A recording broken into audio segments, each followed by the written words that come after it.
All right, good afternoon, folks. It's 7 o'clock on June 16th, and we're going to call the Stayton City Council meeting to order. Will you please join me in the flag salute?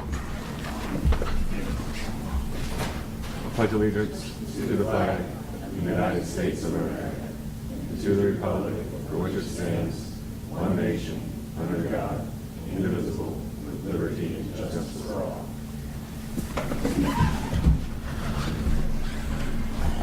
All right, thank you. Is there any additions to the agenda, Julia? Council, have any additions to the agenda?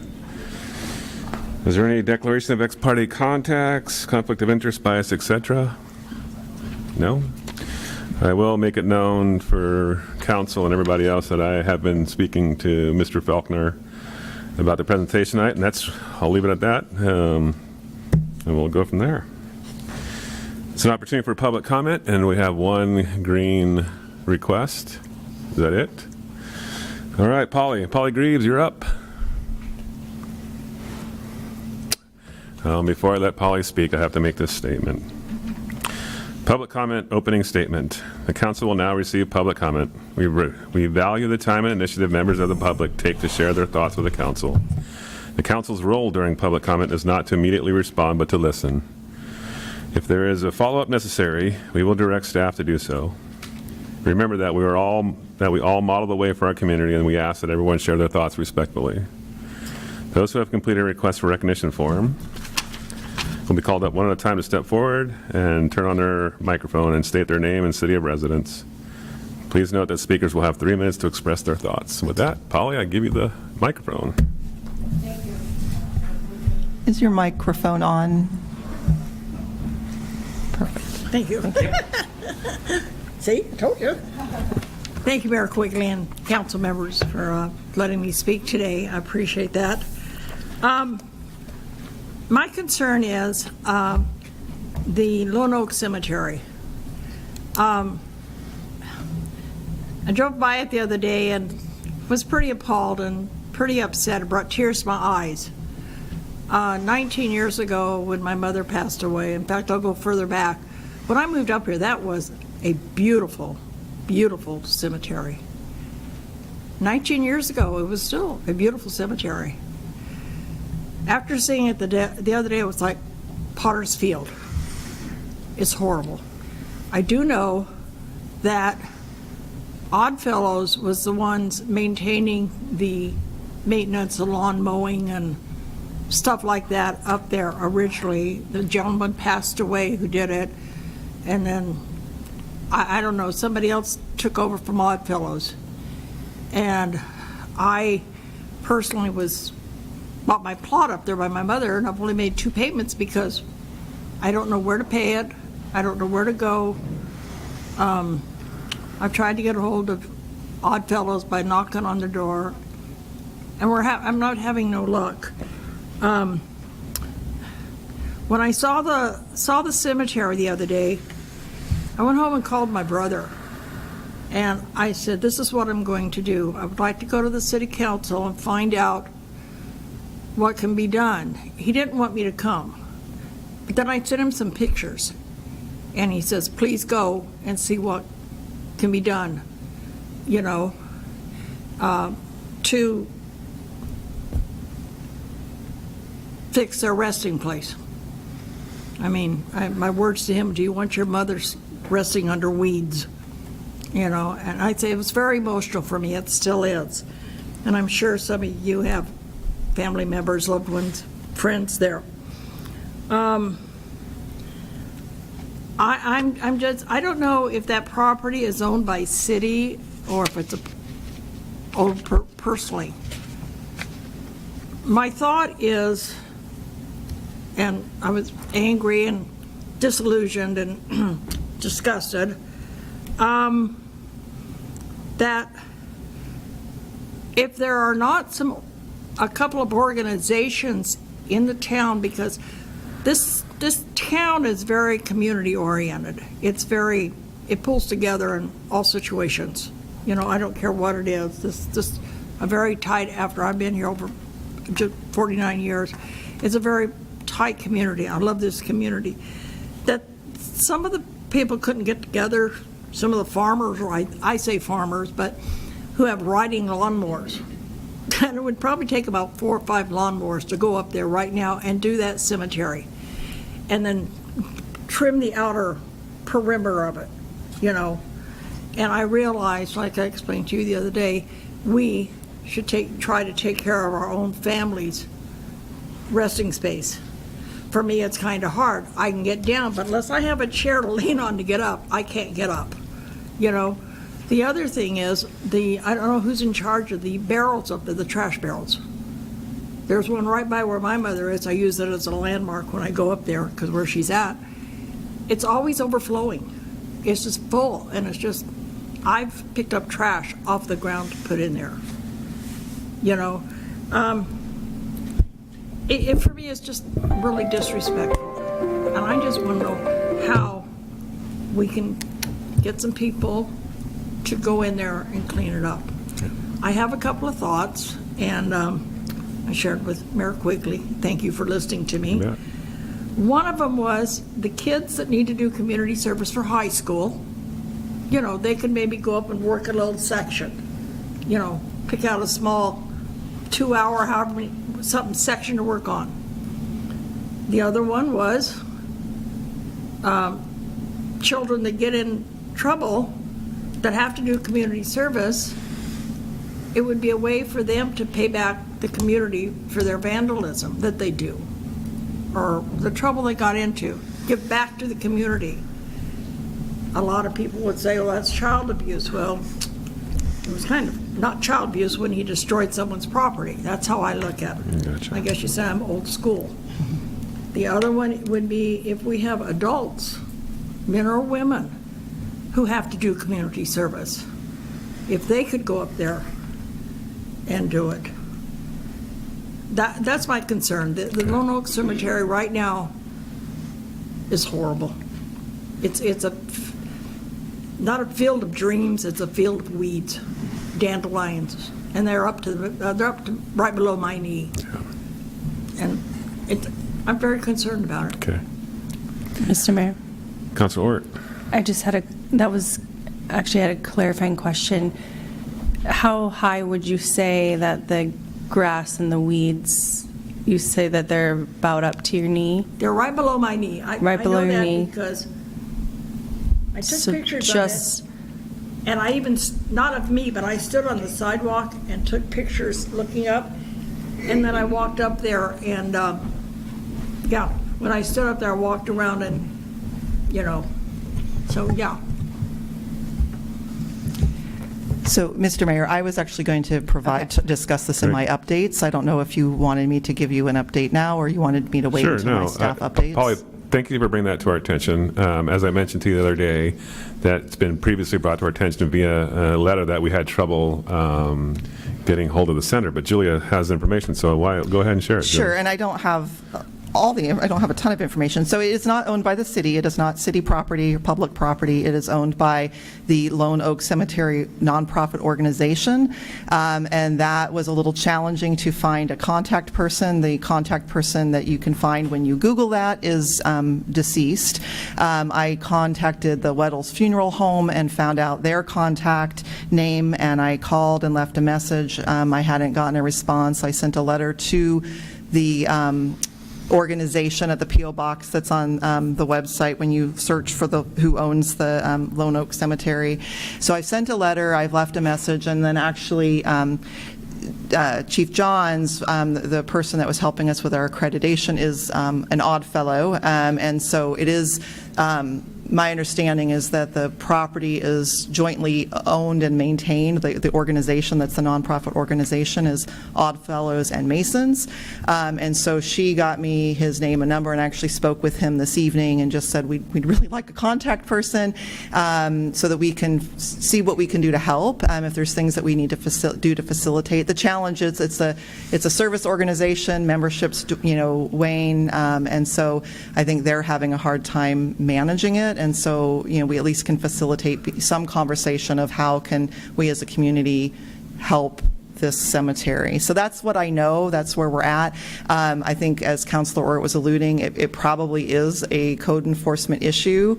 At first, it's sort of like, but who's the owner? Who do we go after? It's it's a little challenging. But now that we've are at least having some contact, like I had said, I think in my update or to somebody. We can't even say, hey, let's go and do this because it's not our property. And so if we can at least get, the permission to facilitate a cleanup crew or something like that, we'll see what we can do. Yep. Thank you. So, Paula, we are working on it. Councilor Sims and I had a discussion with the community on Friday trying to determine exactly who owned it too and try to come up with a solution. So I think stay tuned for more. We'll try to keep working on it, and we'll get communication with you when we find out who owns it and get the permission to go take some action. I have a real quick Sure. if I could, another suggestion. Foothills Church does what they call in the summer the I Serve Saturday, and maybe they would be able to do some of it. Okay. I don't know. Yeah. I just Yeah, I appreciate I can't pay for my resting place. I've got it on layaway, you might say. Gotcha. So Yeah, I think our first step is getting the permission to actually do something on the property. So let us work that out, and then we'll follow up with you. thank you. So very thank you much. for your time, and thank you for bringing it to our attention. Appreciate your time. Thank you. Any other public comments that didn't sign up? Looks like we do.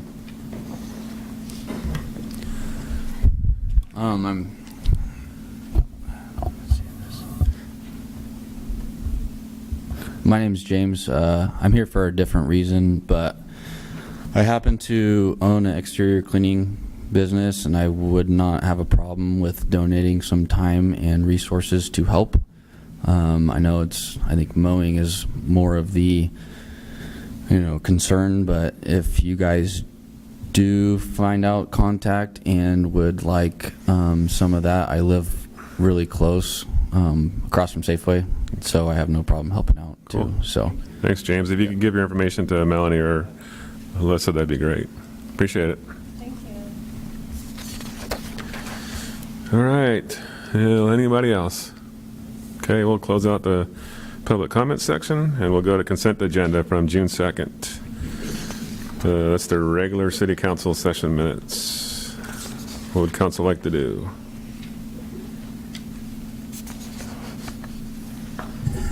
Mr. Mayor, Council Ort? I'd like to move that we accept the consent agenda as presented. I'll second.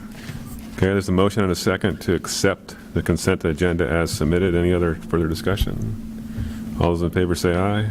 Aye. Motion carries 4-0. I forgot to mention that Councilor Bauer has been excused. That leads us to presentations. The Sylvan Springs HOA presentation with Casey.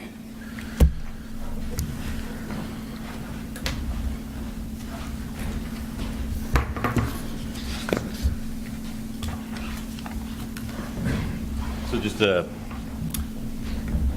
quick preview while Steve sets up.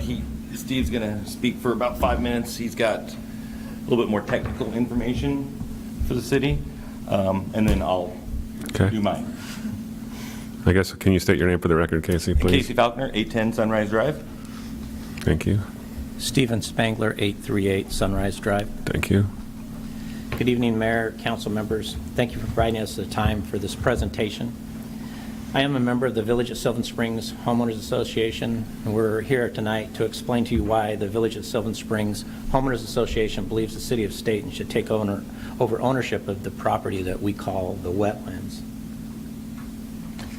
So we all know the area we'll be discussing. This is an aerial view of the 10.83 acre wetland owned by the Village at Sylvan Springs Homeowners Association. The property is located on the north border of the Village at Sylvan Springs subdivision. The tan oval that you can see to the right, directly behind the homes on the north side of Sunrise Drive, is the berm that surrounds a detention pond. Lucas Ditch follows the red line that bisects the property. And there's a walking path that starts at the left bottom center of the property and runs across to the right, tying into the dead end of Sunrise Drive. The walking path that you can see at the intersection of Sunrise Drive and Wildflower Drive and continuing to the left behind the homes on Wildflower Drive is not a part of the wetlands property. The detention pond was proposed by the developer of the Sylvan Springs subdivision for Phase A and B to comply with City of Stayton design standards. The function of the detention pond was to detain and release stormwater at a rate equivalent to the pre-development rate. Currently, the detention pond helps to manage TMDL, total maximum daily load, for stormwater runoff, minimize turbidity, and control pollutants like heavy metals within the Lucas Ditch drainage basin. The detention pond was not required for the development of the Village at Sylvan Springs subdivision, a separate subdivision from the Sylvan Springs subdivision.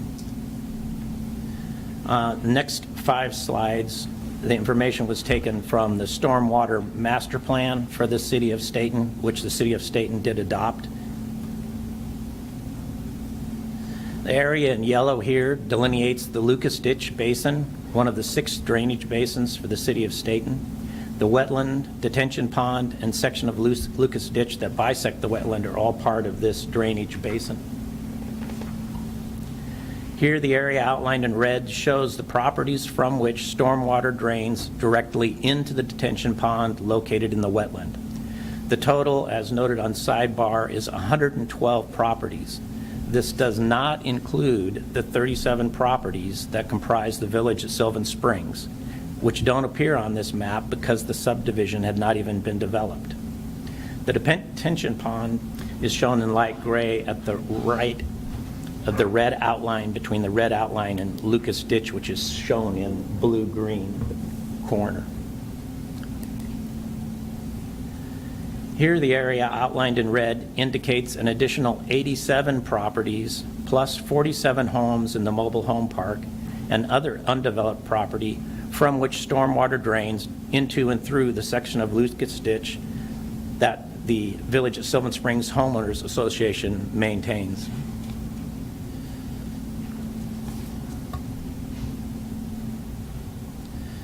The area outlined in red here is the future location of the 37 homes that comprise the Village at Sylvan Springs subdivision. The detention pond, Lucas Ditch, and the wetland were clearly part of the stormwater management system before the Village at Sylvan Springs subdivision was developed. 5.1.6 Lucas Ditch Basin is quoted from the description of Lucas Ditch Basin, noting that a majority of the runoff discharges to and through Lucas Ditch. The Sylvan Springs and Sylvan Meadows developments have wetlands and biofiltration swales, which improve the quality of the stormwater runoff. There is an on-site detention facility in Sylvan Meadows, but it is undersized for a 50-year event. This shows that the detention pond, Lucas Ditch, are considered part of the city's stormwater management system, and also notes one of the benefits the city receives from those.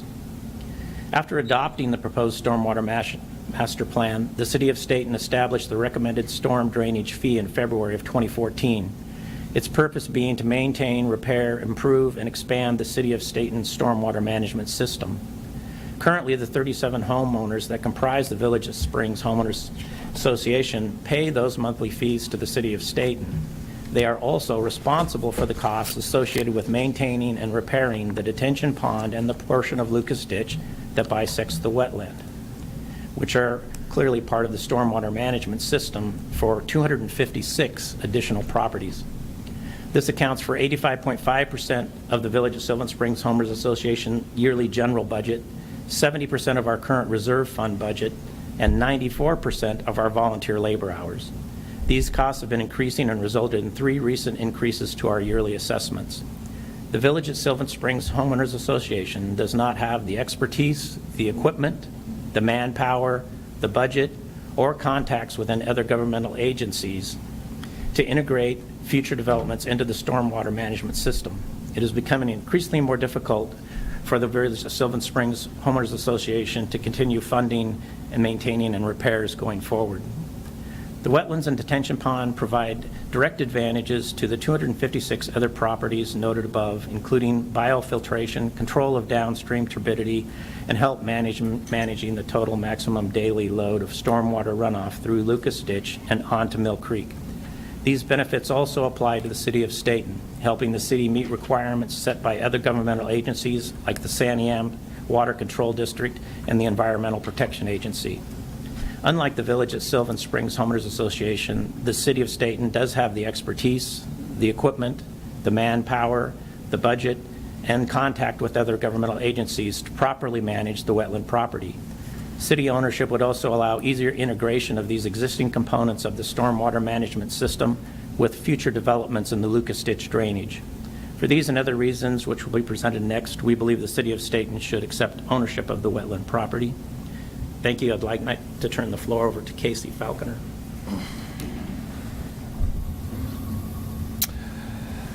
Okay. I'm assuming everybody can hear me. So, good evening, Mayor and Councilors. Thank you for taking the time to listen to our request here this evening. I want to first thank all the residents of the Village of Sylvan Springs that decided to come out here in support of this evening. Can you raise a hand? It's not many. Summertime, we had a few people that were out of town, and I think they're watching on YouTube. I have talked to all 37 homeowners, and everybody is in 100% agreement of this proposal. I want to specifically acknowledge Damian Santani for all the work he has done through the years, both working in the wetlands area and keeping all the records, as many as possible. I also want to specifically acknowledge and thank Steve Spangler for both his work physically in the area and for the hours he spent gathering information for the timeline that you have in front of you.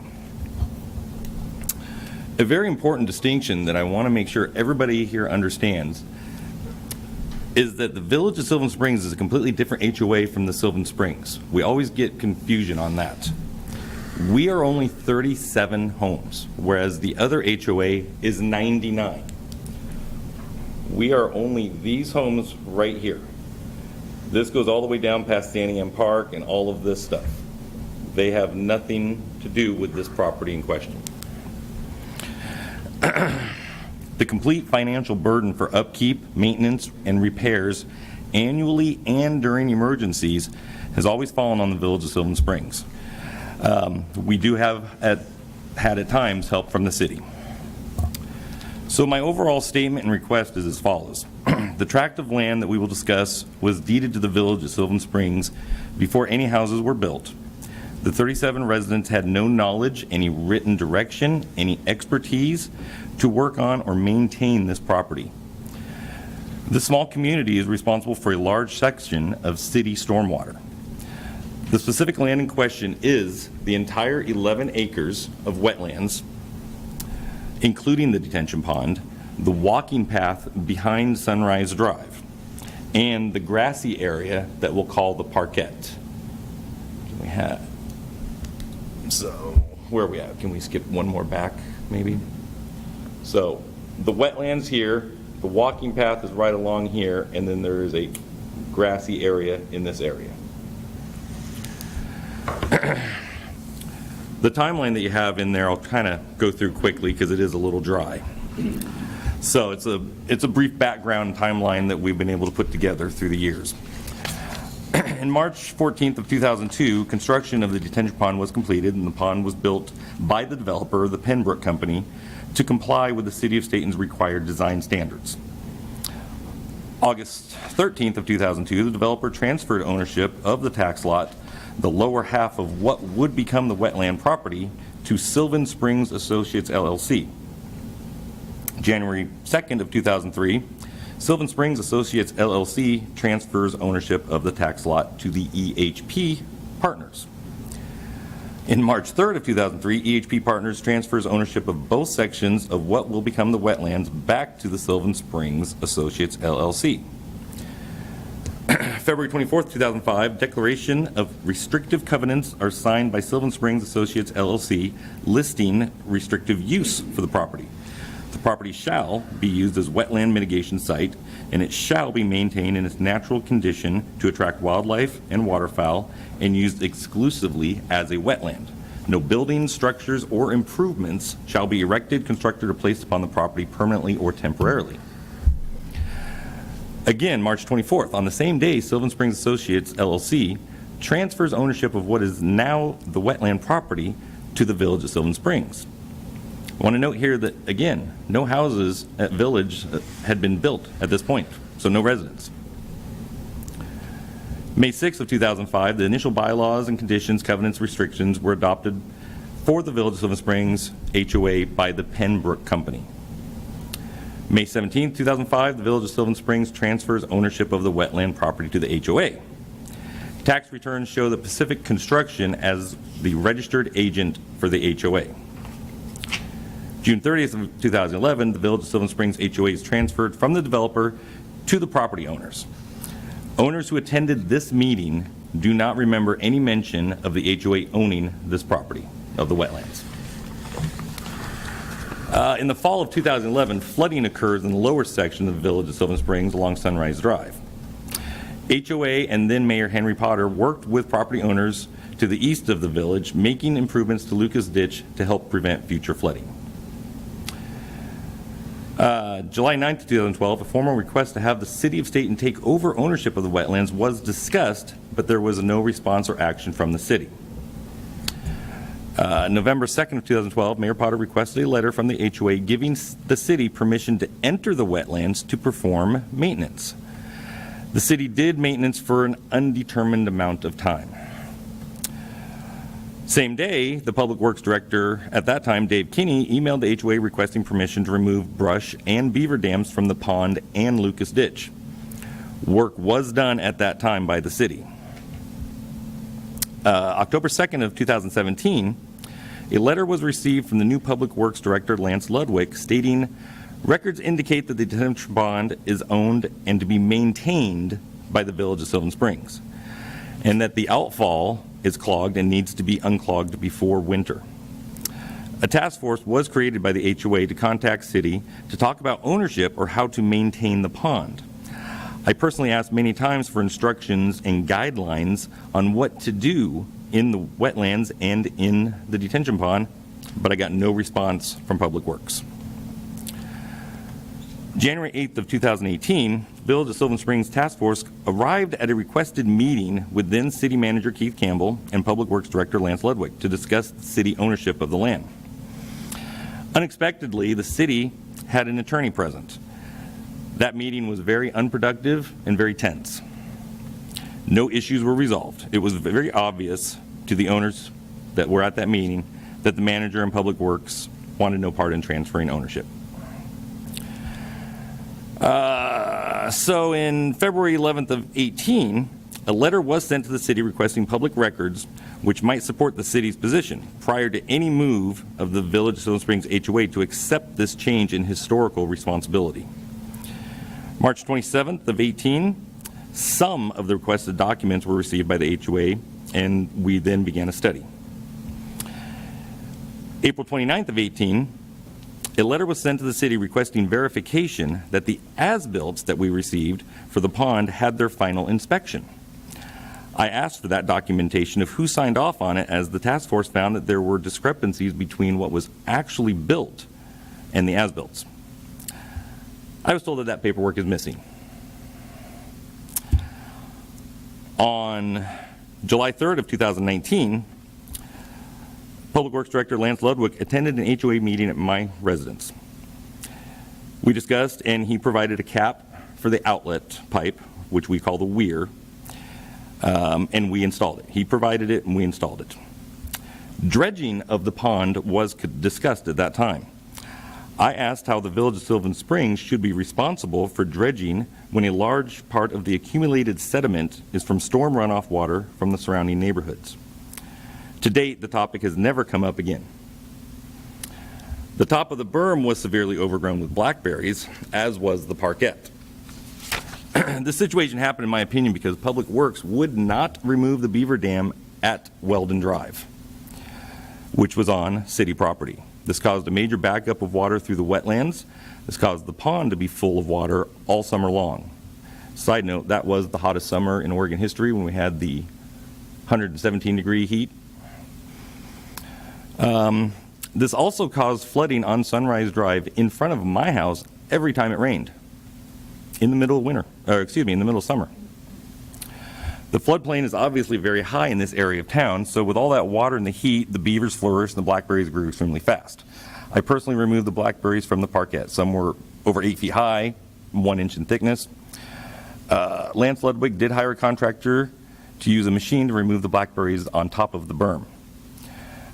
He wanted to verify the emergency outflows, which we did.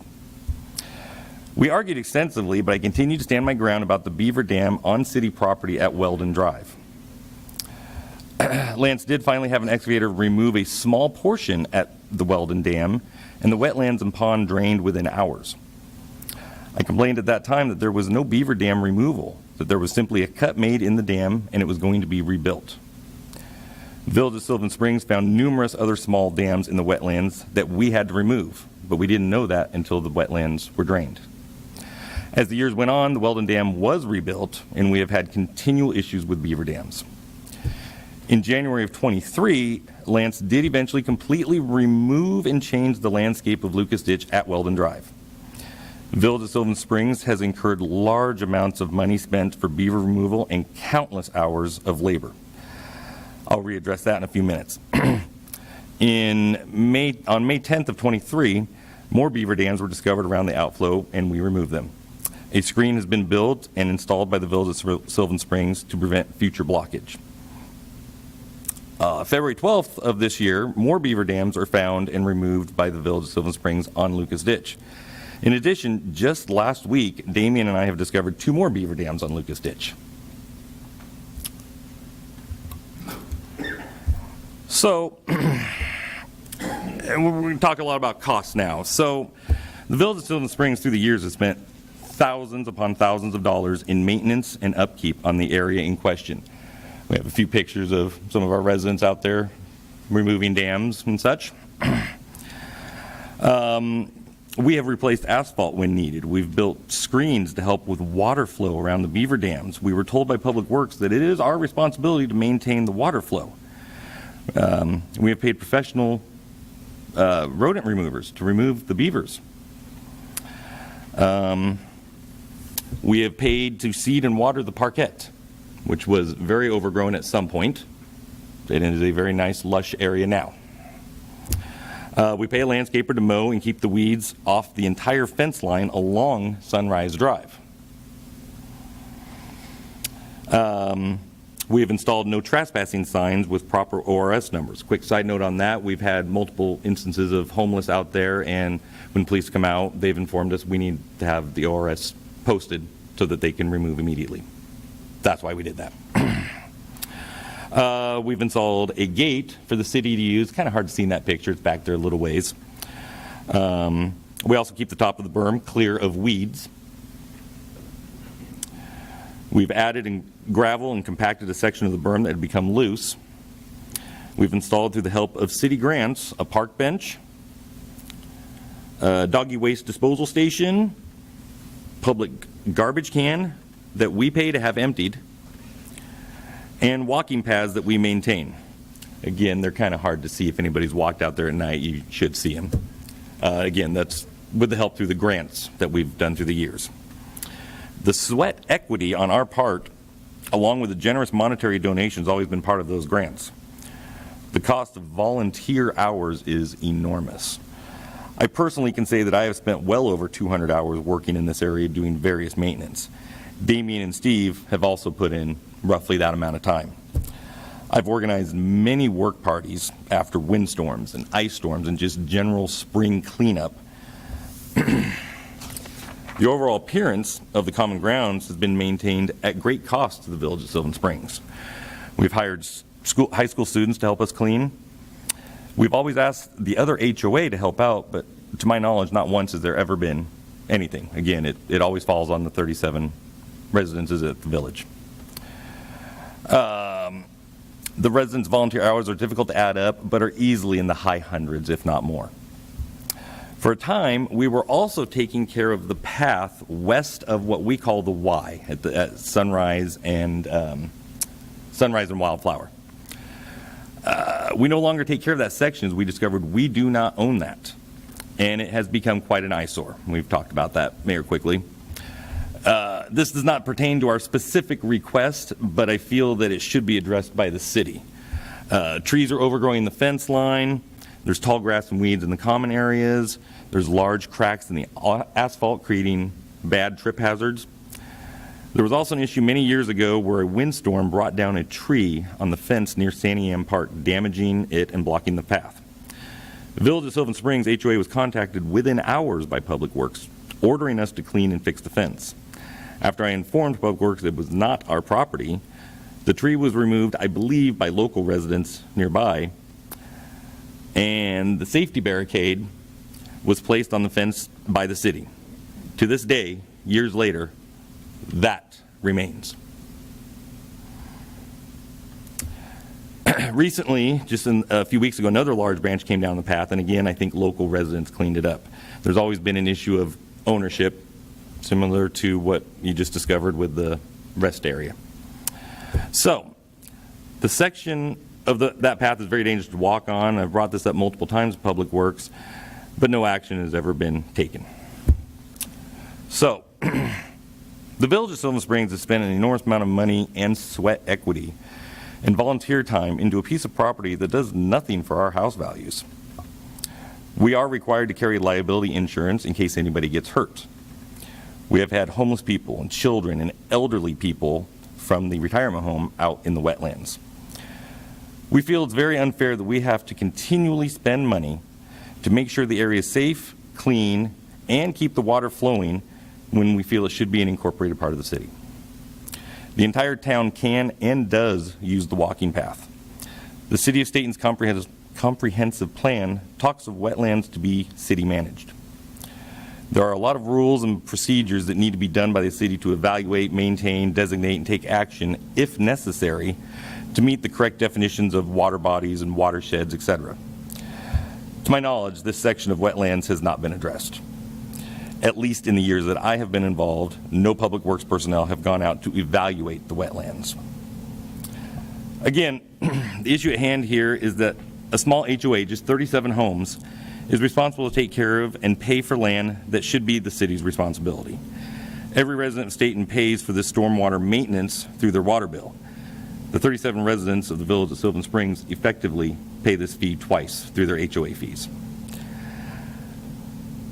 I want to thank you for taking the time to listen to this request. I know some of you, I know Jordan, you've been out there before with me. I can't remember if you did, David, or not, but I would highly suggest, I know you have to go back and discuss and deliberate and all that. Please feel free to reach out to me, and I will take you on a tour out there so you can see everything anytime. Melanie and Alyssa have my number. I think Brian has my number too. I'm open almost anytime. So, thank you very much. Thanks, Casey. Does council have any questions? Mr. Mayor, Council Ort? I have a question. So, can you tell us, how did it come to be that the Village at Sylvan Springs HOA became responsible for this entire, like the 37 homes is now responsible for the I know it was this really dry, and section. I kind of went through it really fast, but in that timeline, there was a lot of transferring back and forth between Yes. the developer and So wasn't it like things that he- Phase A Yeah. went to Phase, it transferred to Phase B, and then Phase B, didn't it transferred several times down the Go line ahead, yeah, to you? you probably got that information a little bit better, yes. Basically, it looks like the developer had the piece of property that was the north section, and that was associated with an earlier subdivision. When he developed Sylvan Springs, he then had the piece of property to the south, and that piece of section of timeline where the property was being transferred back and forth, all of those LLCs, all of those were owned by the same developer. It was just different names under his company, but the same man was in control of all those. So he had those pieces of property. He had developed basically all of that land. We believe he determined that he didn't want to be responsible for that going forward forever. And he realized he had the 37 homes that he was going to develop, the Village at Sylvan Springs. He had total control of the homeowners association that he created, and so he saw the opportunity to simply deed that land after creating it, or designating it as a wetland, over to the homeowners association. No homeowners owned any homes, no homes had been built at that time. Then years later, there was a turnover meeting, which is required by law. He turned it over to the owners, but as Casey mentioned, no one who attended that meeting remembers him saying anything about the HOA owning that piece of property. And he, at that time, was supposed to let them know that. He was also supposed to provide a study, a reserve study for funding to maintain that wetland, and he never turned that study over. He was also supposed to have provided an account with sufficient funds at that time for that reserve account, and he did not do that either. The HOA had looked into in the past possible legal action, but they were advised by an attorney you could get into hundreds of thousands of dollars trying to sue someone over that, and so much time had expired, they just said it's probably not a good idea. So even though it doesn't seem to have totally been legal, it doesn't seem like that's a recourse for us as 37 homeowners to be able to try and go after him to say, hey, you didn't do this, we think you should take it back. Thank you. Anybody else? Yes, Mr. Mayor. Council Patty? Thank you very much. First of all, I just want to say I have a lot of sympathy for your situation, and this seems really frustrating. I guess my question is this. It's kind of coming from a place of like home ownership. I know that when I sign like closing documents, there's a bunch of acknowledgments that are made. I'm just wondering, was any of this information included when you signed off on buying your properties throughout these 37 properties, that this would be an assumed responsibility of yours? As far as I remember personally, there was nothing as far as responsibilities of what needed to be done. It was known that, hey, we own this, but it's wetlands. There's signs everywhere that says Federal or Army Corps of Engineer wetlands. Why do we own it? Nobody really gave it a second thought. Certainly not as far as responsibility of actions taking for maintenance and stuff. There was a lot of previous with Mayor Potter and Director Kinney helping out, and so there was that. Once Mr. Ludwig took over and said, hey, city's not responsible for anything, it's all yours, that's when we really started realizing. So understanding your question, yeah, we all did sign, all 37 people did sign to say you own it, without really the common sense of saying, well, wait a second, what does that really entail? Right. I follow you on that. Thank you for giving me the clarity on that. And then if I also just may understand, so from 2012 to about 2017, that was the period where we had sort of assumed maintenance. Do I have that about right? I believe that's real close to correct. Okay. Yeah. Okay. Thank you. I've spoken with other members of your neighborhood. Kyle Darby, I don't know if you're familiar with it. He used to be in there, and he was present for this meeting back in 2018. I wasn't on council at that time, so I'm just trying to put all the pieces together and understand It's been a big puzzle. what you guys have gone through here. So thank you. Yeah, thanks, Casey. I think pretty well-documented presentation. It leaves a lot of questions for the council to entertain. I think there's going to be follow-up, obviously, with Public Works, with Julia, with staff, and we'll see if we can keep this item, at least have it to the point where we fully vet it and see if council wants to entertain what we do next. So I'll be in touch with you, and I think we'll all stay in touch with you. Yeah, and I was just going to offer, thank you. This was a great presentation. I learned a lot. I knew some of the stuff just to talking with staff over the years, but I certainly got some more information, and as did the interim Public Works Director, Barry Buchanan, and so I'm sure we'll talk and do a little bit more reconnaissance, if you will, and then provide some additional information to you and loop you in as we're doing that. Yep. Mayor? So, Councilor Carey. Not to open a can of worms, Casey, but you mentioned the other HOA. There's no involvement on their part at all? Nope. And they're not affected by any of this? Nope. Thank you. They benefit from it because they're part of the 112 Yeah. homes. Yeah. That half of that subdivision feeds into the pond that we maintain. So they do benefit from it, but they have no legal responsibility to help with that maintenance or to help with those costs. Okay, thanks again. Yep. And again, anytime anybody wants to come out, Yeah. feel free to get a hold of me. Take you on a tour. Thank you. Thanks. All right. Thank you for your time. Thank you.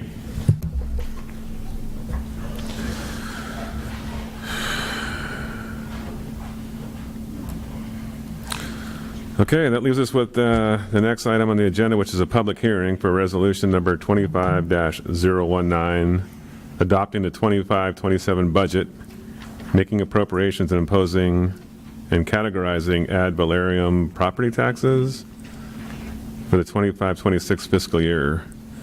Staff report, Mr. Brand.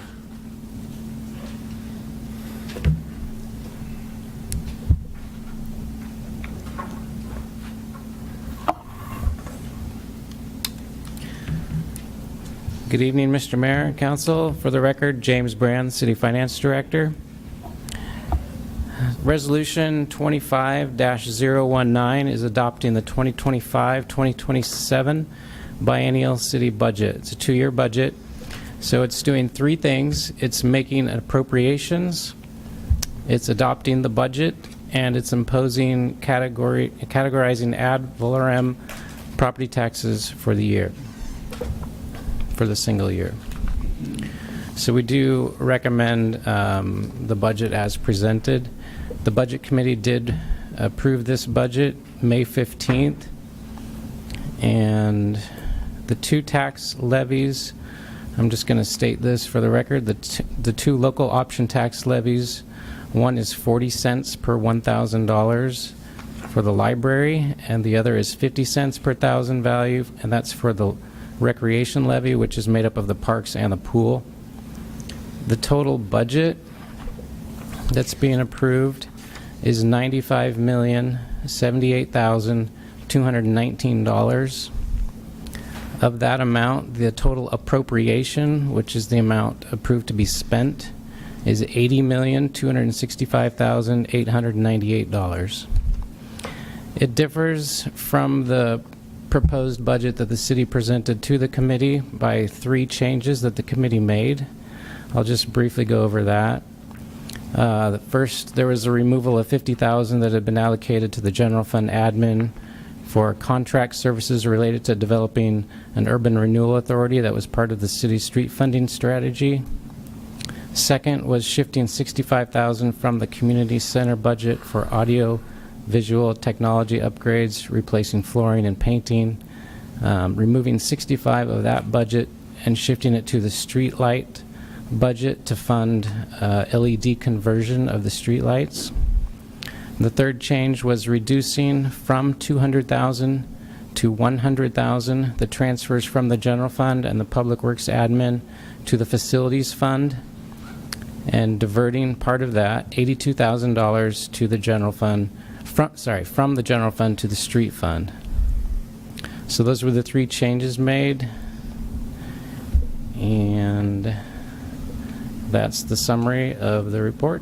Okay, thank you. Oregon budget law requires that a public hearing be held by the governing body prior to adopting its budget. The purpose of this hearing is to receive public input and testimony concerning the budget approval, the budget approved by the Stayton Budget Committee on May 15th, 2025. I will now open the public hearing and ask, did city staff receive written testimony or request to testify virtually regarding the 25-27 budget? No? Is there anyone in the audience this evening that would like to provide testimony regarding the 25-27 budget? Doesn't appear to be. With that, I'll close the public hearing. There being no further public testimony, I close the public hearing, which they just did. And we'll move on to the next agenda item, which is council deliberation. Councilor Sims. Mr. Mayor? James, I had a question on the $50,000 that you had for the contract services for urban renewal. Yes. Where is that money at? Is it in contingency in the general fund, or? No, by removing it from the budget, it's in the unappropriated funds. Oh, it's unappropriated? Yeah, Okay. unavailable to be spent. Okay, thank you.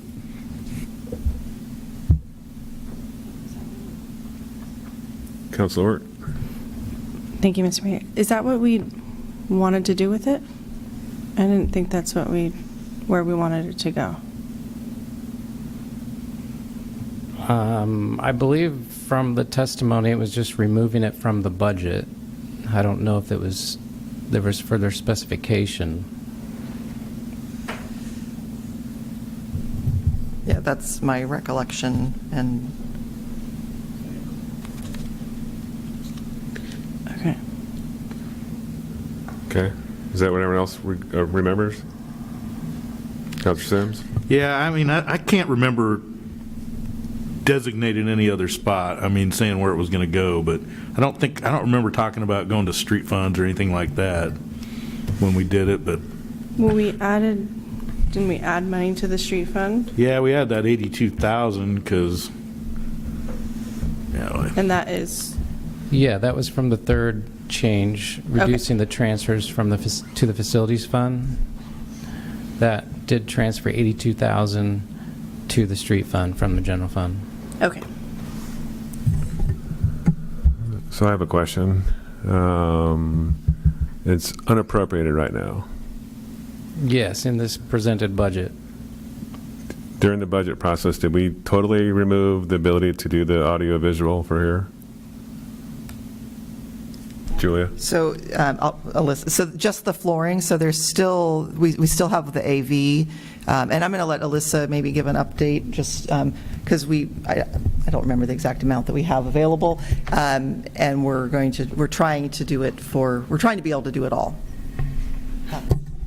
So the flooring project was what was cut, which if I remember correctly, was like 75,000 maybe. That was the asbestos and the replacement. 65,000. Right. And so the AV project, I think we budgeted around 150,000 to cover it. I'm hoping it comes in lower, and that we maybe have some wiggle room to get the flooring done. I don't know, though. It is literally, I was talking to Counselor Sims, and it's literally starting fresh with a sound system and audiovisual, everything in this building. So I can't guarantee, but we're sure going to try. I'm in the process of getting bids right now.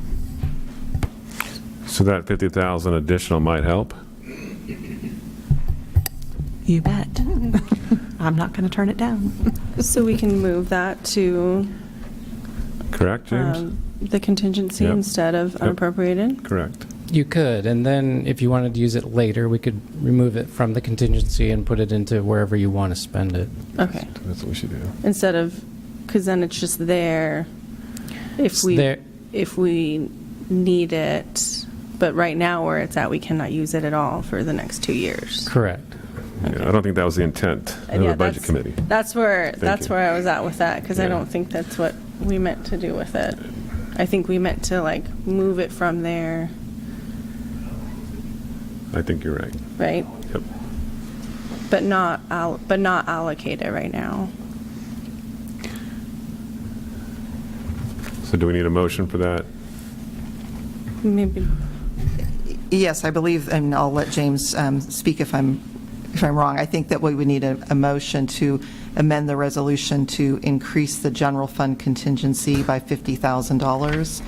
And is there a decreasing of the unappropriated funds by the same amount, James?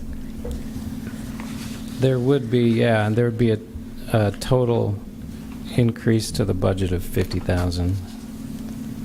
But where would they amend where's the unappropriated? It's Oh, on page gotcha. 11. Okay.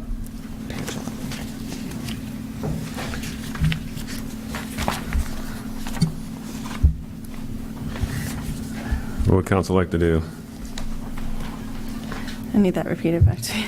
So you would be amending the The resolution. resolution to increase the general fund contingency by $50,000.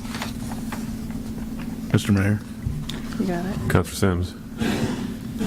I would like to make a motion to amend resolution number 25-019 to move $50,000 that was cut from the Urban Renewal Authority into the contingency fund in the general fund.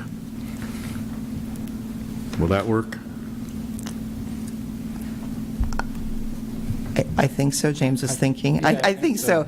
Yeah. It's really, it doesn't matter what it's for. You're moving $50,000 from unappropriated into the contingency, so. In the general fund, Yeah. yes.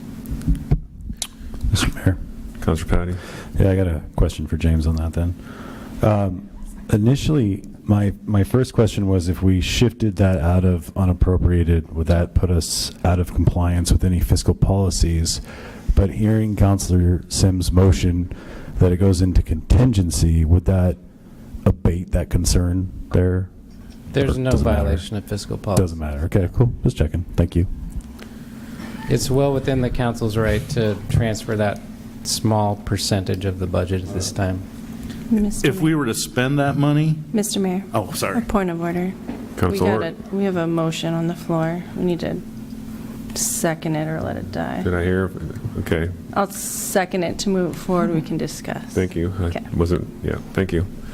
All right, there's been a motion. Carry on. There's been a motion and a second to amend Resolution 25-019 to increase the general fund contingency by $50,000 from the unappropriated $50,000. Correct? Is that how it is? All right. Further discussion. Go ahead, Councilor Sims. Mr. Mayor, okay, thank you.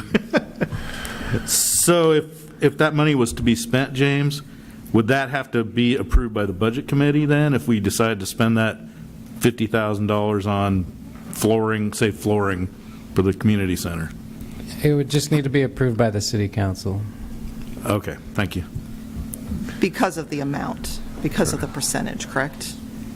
Right, yeah. Okay, any further discussion on the motion? Melanie, can you poll the council, please? Oh, wait, I Okay. have a question. Go ahead, Councilor Orr. This is just an amendment, right? And then we, Right, correct. okay, so Just on the amendment, we could potentially do more. correct. Okay. So just on the I'm not saying amendment. that I have any more, guys. I'm just asking, clarifying. Can you poll Okay. council just on the amendment, please, Melanie? Counselor Ort, Yes. Counselor Patty, Yes. Counselor Carey. Yes. Counselor Sims. Yes. Motion carries 4-0. Okay, further continuation on Resolution 25-019. Council? Any other modifications, changes, edits, et cetera?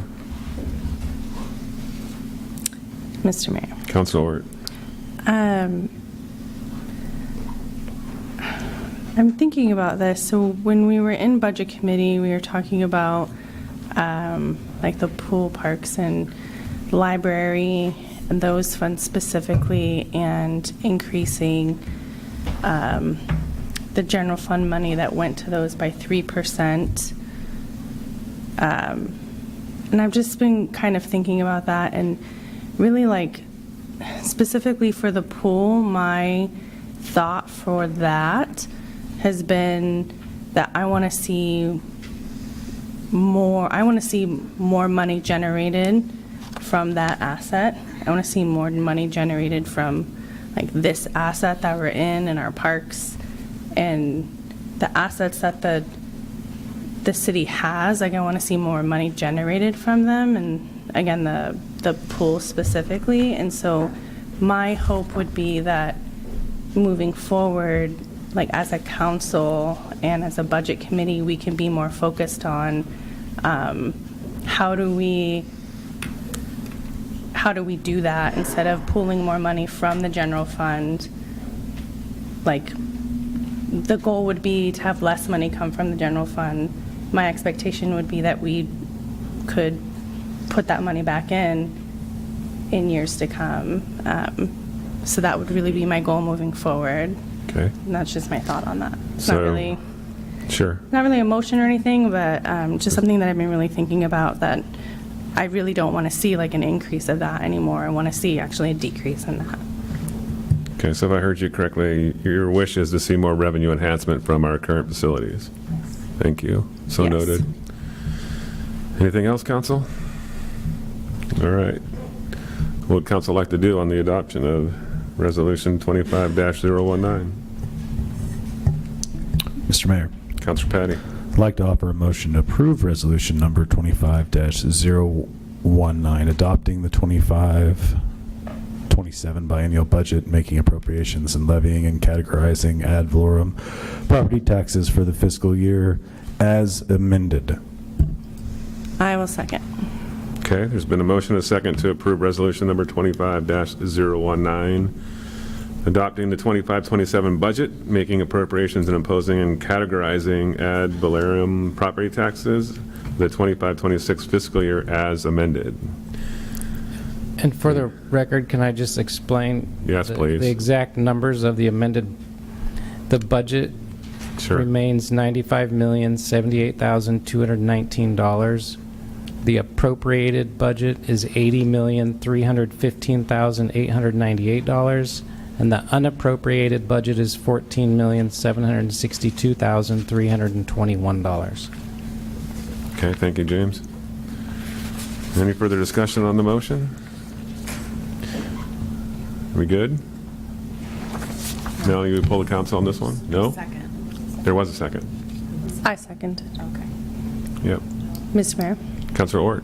I just want to say thank you to the Budget Committee. I know people in other cities who do not take as much time and thought as we do going over our budget, and so I really just want to I see several committee members out in the audience, and so I just want to thank you for the time and effort that you put into going through this with us. It really means a lot to, I know, the council and the staff, the time that you take thinking about your city and the way that we spend our money, so thank you. Councilor Ort, since we have so many wonderful people in the audience and it's an opportunity, do you want to say how many hours you and the other members of the Budget Committee spent on this? Because there's not a lot of discussion on the budget itself this evening, and it might seem misleading. Well, we spent 3 days and 3 hours each day. So at least 9 hours, that's in the room. And so we get our packets or our binders a week, 2 weeks early. A week early? A week early, and go through it and ask questions. We have 3 days, 2 days, and then a break. And in between, we're asking questions and talking about it and trying to figure it out. So, I mean, it's probably, I would say, probably close to 20 hours by the time we're done going through the budget. So, and I know people that are on budget committees that spend less than 2 hours of time on it. So, Thank you. Melanie, will you pull the council, please? Counselor Ort? yes. Counselor Patty? Yes. Counselor Carey? Yes. Counselor Sims? Yes. Motion carries 4-0. Thank you, everybody. And as Councilor Orta alluded to, thank you to members of the Budget Committee that are in the audience tonight. You know who you are, so thank you very much. That leads us to ordinance number 25-004, vacating an alleyway between North 1st Avenue and North 2nd Avenue, running from East Pine to East 1st Streets. Jennifer? Yes.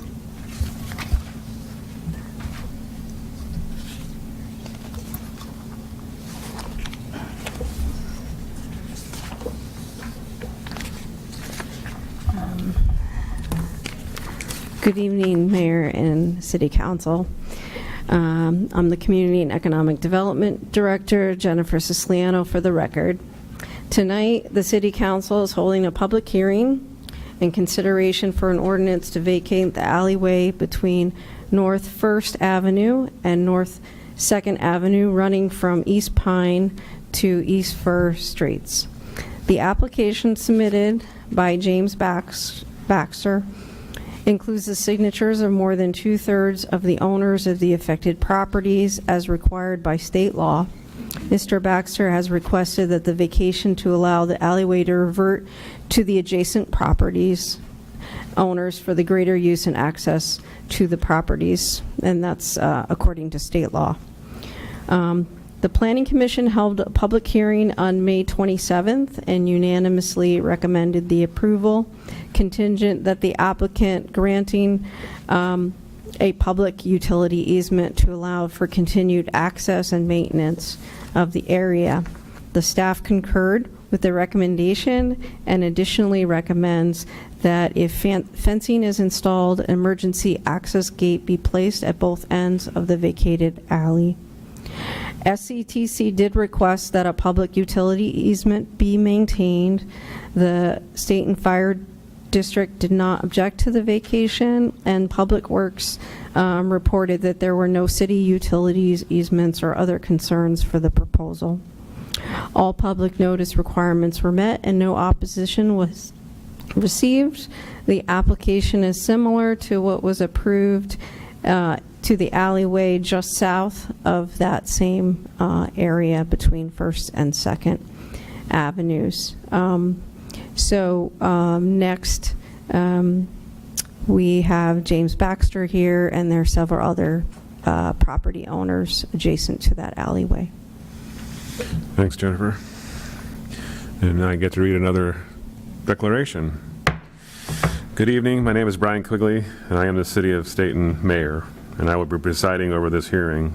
This is the time and place set for the public hearing the matter of land use file number 5-02/25, an application for vacation of an alleyway between North 1st and 2nd Avenues running from East Pine to East 1st Streets. The hearing is now open. Vacations of streets and alleys is subject of Oregon Revised Statutes, Chapter 271, Section 130. The statute establishes a criterion of determining that the vacation would not prejudice the public interest. All testimony, arguments, and evidence received during this public hearing must be directed toward this approval criterion, or to such other rule, law, regulation, or policy which you believe to apply in this case. If you have documents, maps, or letters that you wish to have considered by this body, they must formally be placed in the record of this proceeding. To do that, either before or after you speak, please submit them electronically to city staff. Prior to the conclusion of this hearing, any participant may request an opportunity to present additional evidence, arguments, or testimony regarding the application involved here. Continuances may take the form of holding an additional public hearing with oral testimony allowed, or may consist of holding an evidentiary record open for a period of time designated by the city for submittal from the public of written evidence. At this time, I would ask the audience if there are any objections to the notice that was provided in this case. I hear none. To the jurisdiction of this body to hear and consider this case. I hear none. Are there any declarations of conflict of interest, ex parte contact, or bias by any members of the council? I hear none. If you're providing testimony during public hearing, please state your name and address for the record. As a participant in the hearing, the city is required to notify you of the final results of the process. And we had the staff report, so at this point, I'm going to close the public hearing and go to council deliberation. Actually, did I mess up? were there people that wanted to speak? So you took the staff report, but there's people from the public There that is, want to okay. speak. Sure. Let me So back up then. You didn't close the public hearing, correct? I didn't yet. If I did, I'd reopen it. Is there anybody? So, okay. So Jennifer, I think the confusion is that they didn't fill out the green Yeah, there's sheets. no- But if you can, if you know who they are, perhaps you could call them up and they can speak and then fill out the green sheet when they're done. Yeah, I didn't have any other, that's why, okay. So whoever would like to speak, Jennifer, can you arrange it? Sure. I believe James Baxter would like to speak Okay. first. Mr. Baxter, come on up.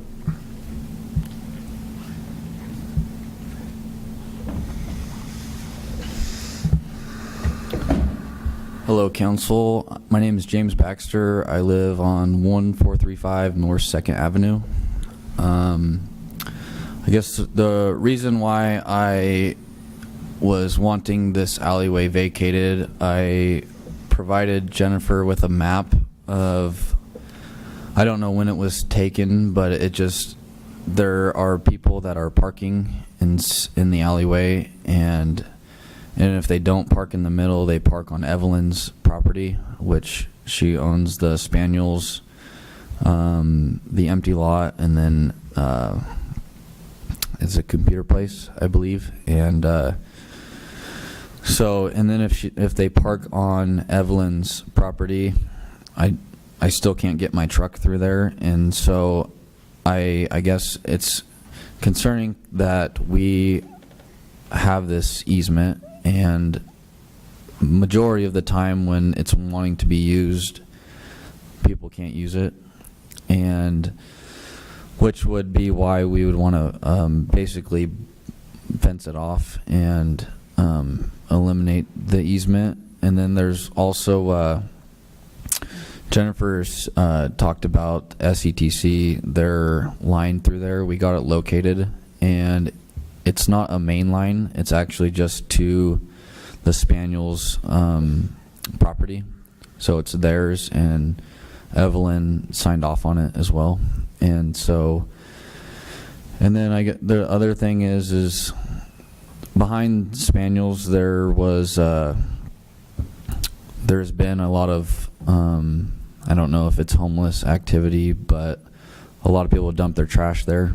And so I own an exterior cleaning business, and I don't want my house to be, basically have garbage. So I pick up the garbage. But there was one time where, not that long ago, they dumped a lot of stuff on Spaniel property, and the city of Stayton notified them to clean it up, and it wasn't theirs. And so I guess we're basically just trying to eliminate the usage of the easement for those reasons. So I think that's all I have. So thank you. Okay. Thanks, Mr. Baxter. Anybody else? Jennifer?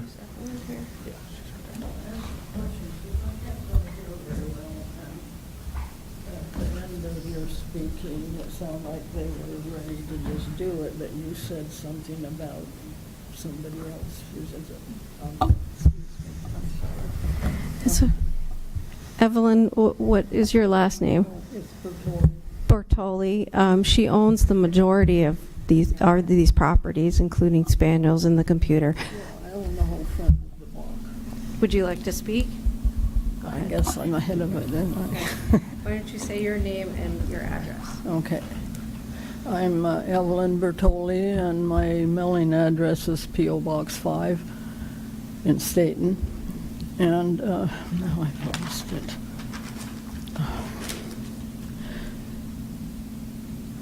Talking about, you were saying something about just having an easement for utilities and stuff. Well, we have all our utilities. They're off of First Avenue and stuff. We got water, we got electric, and they're all where they're at anyhow. And so just having an easement in case seems kind of stupid. But as far as the phone line goes, it Jennifer, comes from my one can you property off. pull the microphone a little closer, please? Huh? Am I? Yeah, we can't hear you, Mrs. I'm Mrs. sorry. That's okay. It comes from 7th Street, and they drug it clear across all my lots to go to the one off of Pine, which when I found that out, I was a little upset because it could have come off Pine, I'm thinking. And so it's just, and I don't know if they came along the property line there in the middle of the alleyway, or if they came in on my property further, which would be preferable because we want to fence it off. So I don't know about that, but I don't like the idea of just putting in a easement just in case for anything. I mean, because you guys got rid of alleyways. I think it was before they put that line in. It was after they put that line in several years back, and that's the only reason we didn't get it vacated at that time. And so I don't know why we should not get it vacated now. Okay. Because it's not like you have alleyways all over the city. You probably have some here, some there. And I don't know why, because if you want to go down alleys, you're going to go down more than one if you're putting something new in for everybody. And our alley isn't vacated yet, but the one beside us is, so And the one on the other side off of Fur, there isn't even an alley there. So I don't know why we would need to have that hanging over our heads. Okay. Thank you. I'm sorry, I'm suffering from concussion, so I'm having a hard time. You're fine. Thank you.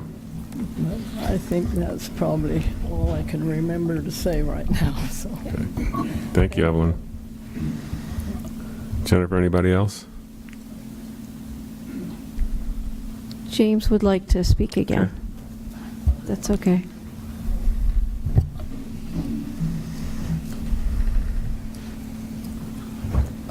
As Evelyn was talking, her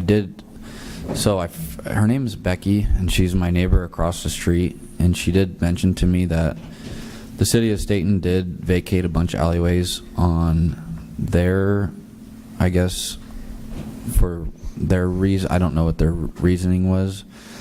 And I was just curious because I'm going to be spending I think $3,200 to vacate it, I think is what it comes out to.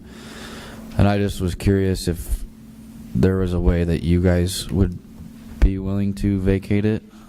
I don't know, and I also have no problem paying for it. I just thought I'd bring it up and see if I didn't have to, because I could use the money. But so yeah, I just was curious of your guys' thoughts.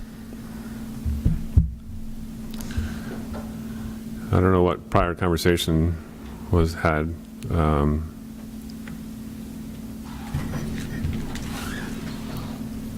Is it? Councilor Patty, go ahead. Oh, I didn't have a comment. I just was curious if we were going to go to council deliberation or continue to get comment from the public. Yeah. Oh, we got. Evelyn would like to say something if that is okay. Sure. Okay. Okay, the last time you were getting rid of vacating the alleyways, I was under from what I remember about hearing is because you were trying to get rid of all the alleyways. And why does it cost money to get rid of it? Yes. I don't know why, because it's actually our land anyhow, and we're paying property taxes on it all these years and not getting any use of it. Well, one person did, but yeah, you'd think that it wouldn't cost us anything to get it back because you weren't paying anything to rent it from us because you used it as an easement. Yeah, I don't recall a time where we were giving alleys, just vacating alleys randomly. There's a process for a reason, and that's why It's okay, so yep. Is that $200 for the whole alley or for every property on it? Julia? So it's not per property, it's per application, so it just depends on, and it's really to cover my understanding is it's to cover the costs associated with processing the vacation. So it's a deposit that covers staff time, any legal, any all of those things. So that's the intent. And I was sort of whispering to Alyssa, who, as you know, has been here for a very long time, and she's not aware of a time when the city did vacations of alleys. I think that we have been open to vacation of alleys for the reasons that they've stated. I will say, and it's, I guess it's ultimately up to council, generally as a general rule, maintaining an easement has been recommended in the past just because there are utilities often in these areas, and it provides some more flexibility, especially given that there's first and you might not want to dig up first. You might want to be able to dig up in the alley. So those are just some thoughts after listening to them. I'm going to close the public hearing. Do you have anybody else? All right, I'm going to close the public hearing, and we can move on to council deliberation.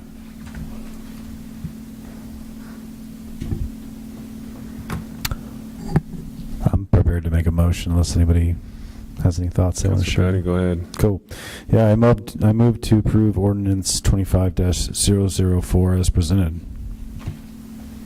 I'll second the motion. Okay, Okay, there's a motion and a second to approve ordinance number 25-004, vacating an alleyway between North First Avenue and North Second Avenue, running from East Pine to East First Streets. Any further discussion? Melanie, will you pull the council on this one, please? Counselor Ort? Yes. Counselor Patty? Yes. Counselor Carey? Yes. Counselor Sims? Yes. Motion passes 4-0. Thank you. That moves us on to resolution, under general business, resolution number 25-020, Community Improvement Grant 2425, final allocation. Jennifer? Yes, so tonight, the council is being asked to consider a resolution allocating the remaining $587 in the Community Improvement Grant Funds. In April, $17,000 was awarded to 4 projects. If you recall, $2,000 for repair and maintenance of holiday wreaths, $3,500 for the Spotlight Theater, $5,000 for Flowing Through Time mural on the Oddfellows building, and $3,500 for the historic Stayton mural at 505 Men's Collective. The leftover balance was $587. Per the direction of the city council, the staff contacted Brown House and the Stayton Soccer Club. The Brown House was asked if they could use the $587 for their project, but they declined. They said that they needed the full amount for their project. The soccer club did confirm that they could use the funds and that they would not use them for any stipends for the coach, that it would be used for youth scholarships, portable soccer goals, with the expenses being completed by June 30th, so they'd be able to get me buy some items and provide a receipt to get reimbursed. And that's it. Okay, thank you. Is there opportunity for public comment? No public comment. Council discussion? Yeah, Mr. Mayor. Councilor Patty?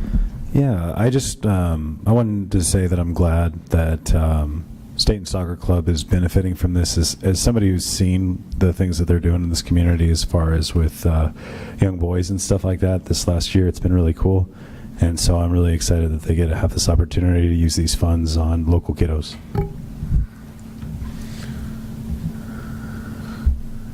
Anybody else? I thought there was just from my recollection, I thought there was a reservation about the club. It was the coach's stipend. Say that again, Councilor? It was part of what they said they might use it on was stipends for coaches, and That's that right. was the reservation. That's right. So Yeah. Jennifer cleared that up, that they would not use the funds for that. Is that correct, Jennifer? Yes, that is correct. I have an email that says in writing. So when they give you receipts afterwards, we're going to verify it? Yes. I also appreciate the fact that they're going to do a summary of how the expenditures are spent. Yeah, okay. Anybody else? Councilor Sims? No? Good? Well, I'm just really happy that we're considering using it for the soccer club. That was one thing I was kind of pushing for when we were looking at the community improvement grant, so that makes me really happy. Okay.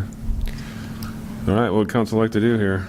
Mr. Mayor? Councilor Ort? I move to award the remaining $587 in community improvement grant funds to the Stayton Soccer Club, with funds to be spent by June 30th, 2025. Seconded. Okay, there's a motion and a second to approve resolution number 25-020, Community Improvement Grant 2425, final allocations. Any further discussion? Mr. Mayor? Councilor Ort? Just real quick. I have seen in action the Flowing Through Time mural, the historic Stayton mural, and like in person, and then on Facebook, the remodeling of the Spotlight Community Theater. I haven't actually seen it in person, but I've seen it, and it's pretty cool to see what those funds are being used for. So I'm excited to see what the wreaths look like in the holiday season. Yep, so noted. Thank you for that. Okay. Melanie, can you pull the council one more time, please? Counselor Ort? Yes. Counselor Patty? Yes. Counselor Carey? Yes. Counselor Sims? Yes. Motion carries 4-0. Thank you. Opportunity for communication from city staff. Julia? I have a few things. I'm trying to decide whether or not to start with fun or not fun. It's not fun. It's just, I'll end with fun.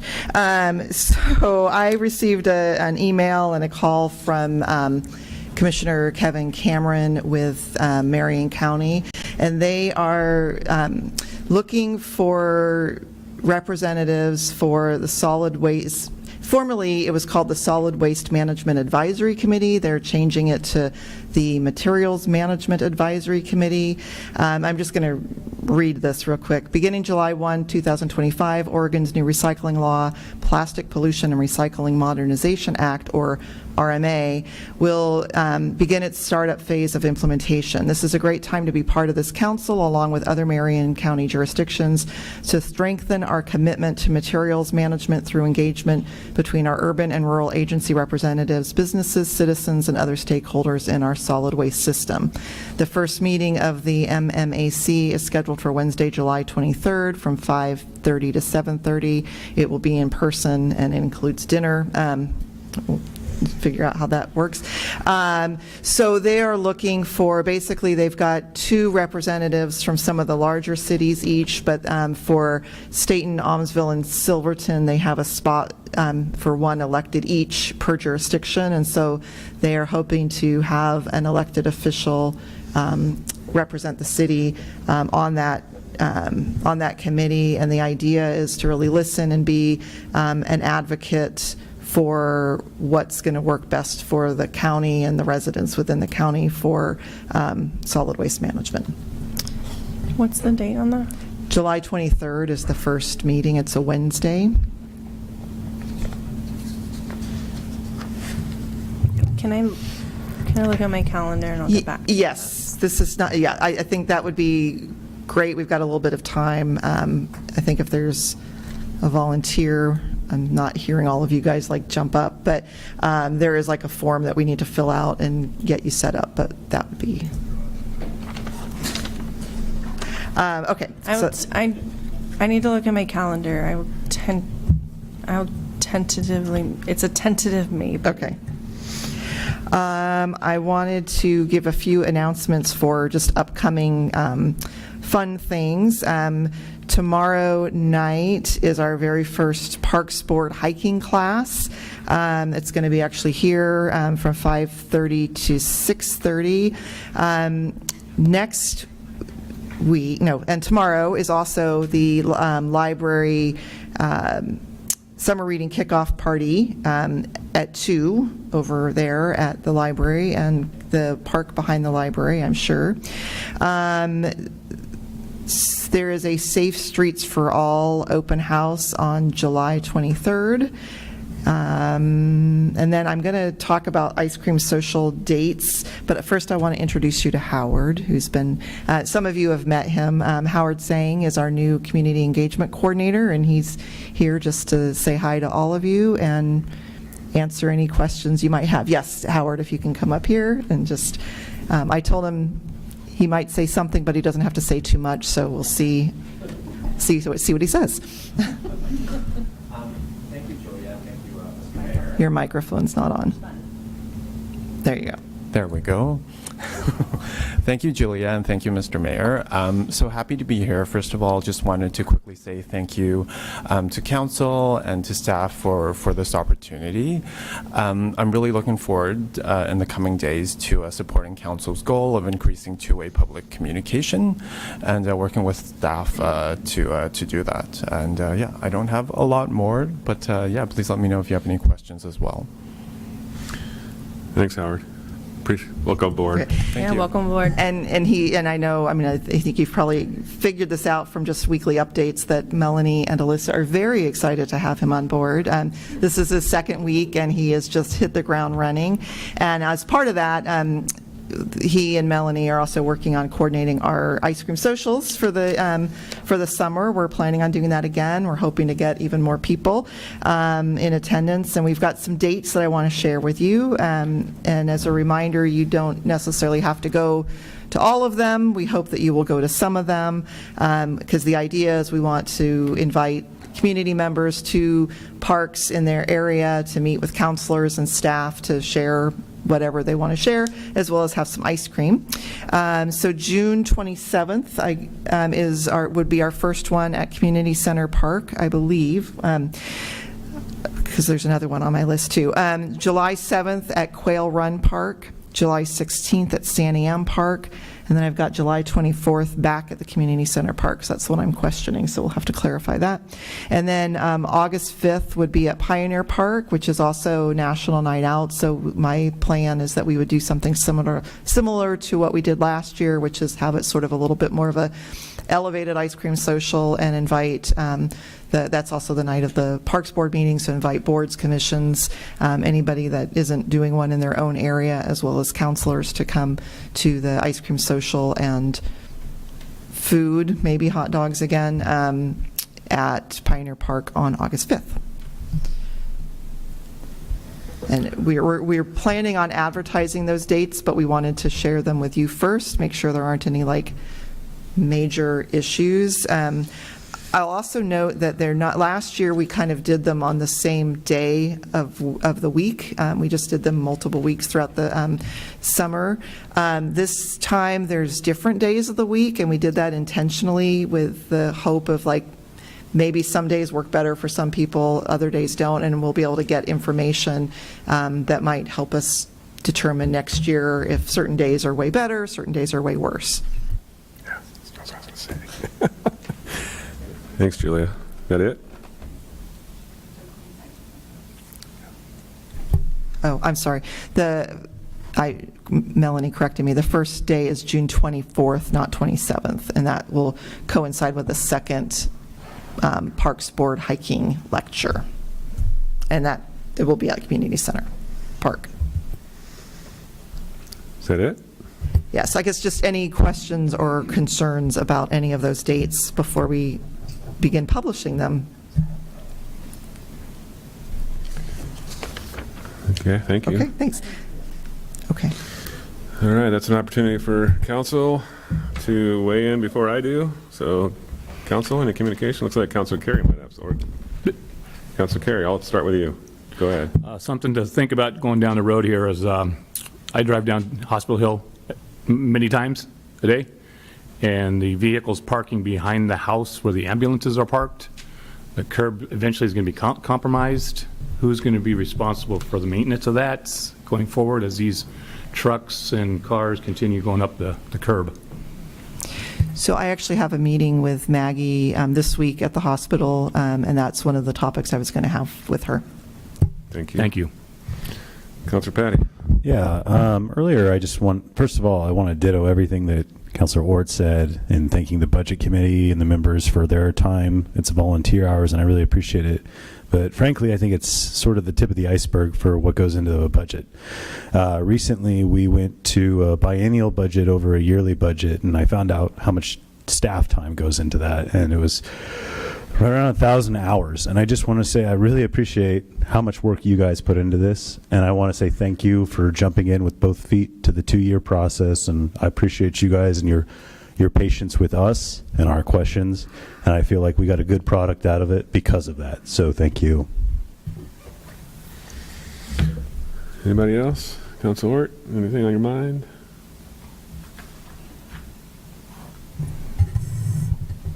I wrote down some notes about the cemetery, but you kind of answered some questions about some follow-up, so I'm good with that. Okay, thank you.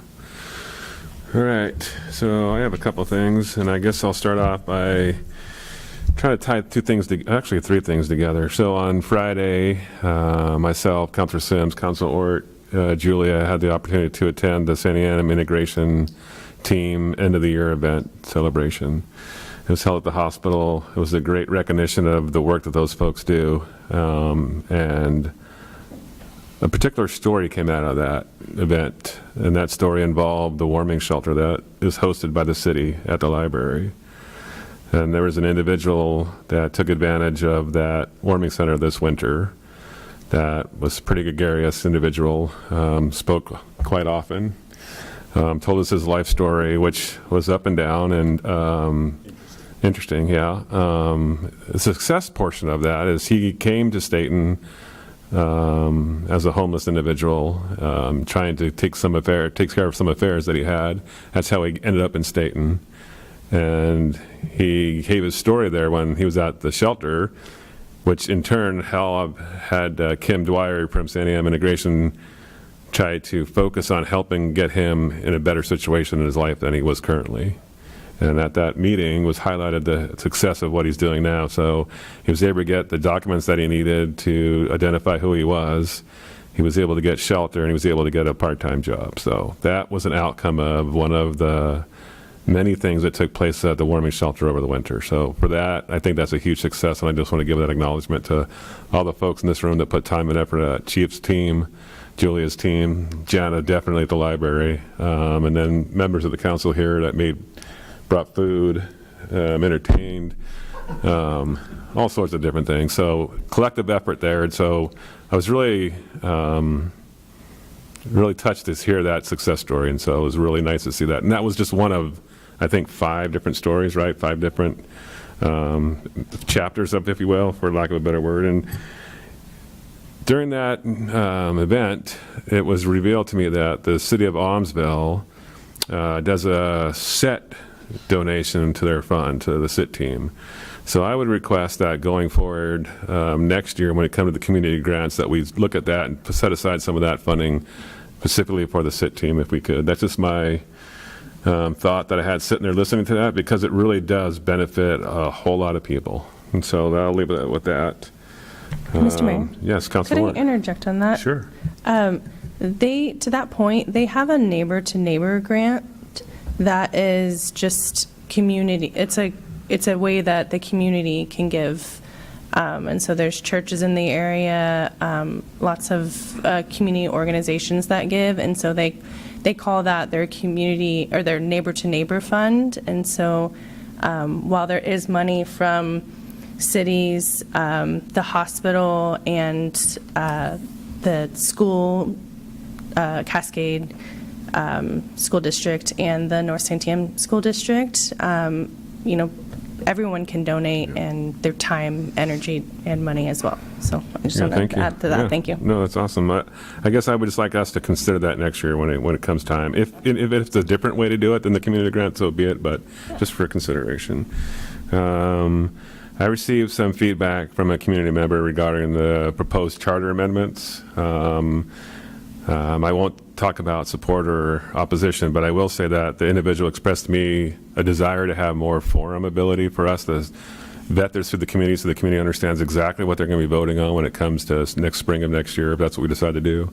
So just putting that out there, I think I shared with Julia that was really relayed to me that they want an opportunity to come speak to us and really express their thoughts on the matter. So we can make sure we get that done, a couple here and there before we get to it. That'd be great. Now, my last question is, Julia, is there any updates about the park and ride? The last meeting we talked about it and what the desire was and what you were going to try to do as far as identifying survey or something. I do not have an update. Okay. But thank you. I'm sorry, I don't have an update. I know that we did coordinate with Kim and sit and try to do a little bit more to push their transportation survey, but I honestly haven't had a chance to think about that, but I will do that. Okay, thank you.